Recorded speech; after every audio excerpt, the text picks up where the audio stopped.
যদি আমার জন্য কারো সংসার চলে, যদি আমার জন্য কেউ টাকা ইনকাম করে, যদি আমার জন্য কারো খাবার জোটে, তাহলে সেখানে আমার কিছু বলার নেই। সে খুশি তো আমিও খুশি।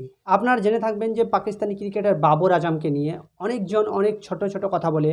অনেক ইউটিউবার আছে যাদের ইউটিউবের চ্যানেলটা চলে। আপনি জেনে থাকবেন যে তার স্ট্রাইক রেট নিয়ে তাকে বারবার ছোট করা হয়, তাকে বারবার যা ইচ্ছা খুশি তাই বলা হয়। যদি কেউ আমাকে ক্রিটিসাইজ করে, আমাকে ছোট করে বড় হচ্ছে, তো তাকে বড় হতে দাও। আমার খুশি হবে সে আমার জন্যই বড় হচ্ছে। বাবর আজম ওই সব লোকগুলোকে একটা মেসেজ দিয়েছে। আপনারা জানেন বাবর আজমকে তো এমনিতে অনেক লোক ছোট করে, অনেক লোক তার স্ট্রাইক রেট নিয়ে কথা বলে। আমি আজ এমন 4 জনকে নিয়ে কথা বলবো যে লোক ইন্ডিয়ার রিপোর্টার এবং পাকিস্তানি রিপোর্টার বাবর আজমকে নিয়ে অনেক নাম কামিয়েছে বাবর আজমকে ছোট করে। তো সবার আগে আমি আপনাদের দেখাতে চাই এই পার্সনটাকে। এই পার্সনটা হচ্ছে ফুরকান ভাট্টি।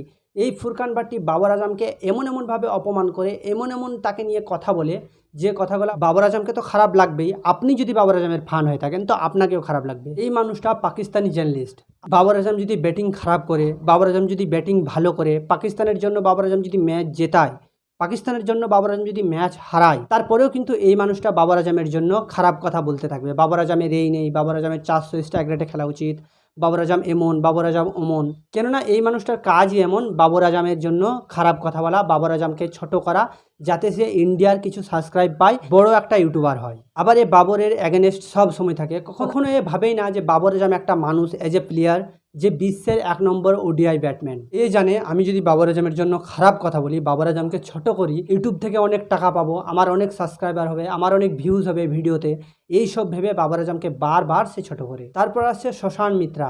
এই মানুষটা ভারতের এই মানুষটা বাবর আজমকে নিয়ে ছোট ছোট কথা বলে, বাবর আজমকে ছোট করে, বাবর আজমের সবসময় অপমান করে। এমনিতে তো পাকিস্তানের মানুষ এটা অ্যাপসেট করে নেবে, কেননা এই মানুষটা তো ভারতের, আর ভারত আর পাকিস্তানের মধ্যে অনেক অনেক বড় একটা শত্রুতা। আর এই মানুষটা শুধু বাবর আজমকে নিয়ে নয়, এই মানুষটা বাবর আজমের ফ্যামিলির জন্যও খারাপ কথা বলে, বাবর আজমের পরিবার নিয়েও খারাপ কথা বলে। আমার মনে হয় যে এই মানুষটা বাবর আজমকে নিয়ে, বাবর আজমের ফ্যামিলিকে নিয়ে যেসব কথাগুলো বলে, আমার কখনোই মনে হয় না যে এটা কোনো ভদ্র মানুষের আচরণ। আর আপনি দেখে থাকবেন এই মানুষটার একটা ইউটিউব চ্যানেল আছে, আর আপনি শুধু ওখানে গিয়ে দেখবেন যে সব বাবর আজমের হেটার্সগুলো ওর চ্যানেলে সাবস্ক্রাইব করে আছে।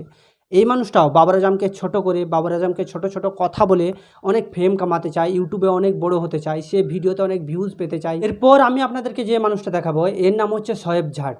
এই মানুষটা পাকিস্তানের, আর আমার মনে হয় বাবর আজমের সাথে এর পার্সোনালি কোনো শত্রুতা আছে, যার কারণে বাবর আজমকে নিয়ে এমনভাবে এমন ছোট ছোট কথা বলে। বাবর আজম যদি ভারতের বিরুদ্ধে পাকিস্তানের ম্যাচ জিতিয়েও দেয়, তারপরে এই মানুষটা বাবর আজমকে নিয়ে অনেক ছোট ছোট কথা বলবে, অনেক খারাপ কথা বলবে, কারণ এ বাবর আজমের সব থেকে বড় শত্রু। আমি আপনাদেরকে 2-3টে যে বড় বড় ম্যান্টেল, যে বড় বড় বাবর আজমের শত্রু, যে হেটার্স, আমি তাদেরকে দেখালাম। আমারও মনে হয় বাবর আজম যে কথাটা বলেছে একটুকু খারাপ কথা বলেনি। আমার কারণে যদি কারো সংসার চলে, আমার কারণে যদি কারো ফ্যামিলি চলে, আমার কারণে যদি কারোর ফেম পায়, তো আমি অনেক খুশি, আর সেও অনেক খুশি থাক। তো আমি শুধু এই মানুষদেরকে একটাই কথা বলতে চাই, ইজ্জত আর ভালোবাসা উপরওয়ালা দেয়, মানুষ কখনোই সেটা দিতে পারে না। আর আপনারা অপমান করেও তাকে কখনো নিচে নামাতে পারবেন না, এবং তাকে ছোটও করতে পারবেন না। তো চলুন আজ এই পর্যন্তই, দেখা হচ্ছে পরের ভিডিওতে। আপনি যদি আমার চ্যানেলে নতুন হয়ে থাকেন, দয়া করে একটা সাবস্ক্রাইব করে যাবেন, আর ভিডিওটাও লাইক করে যাবেন।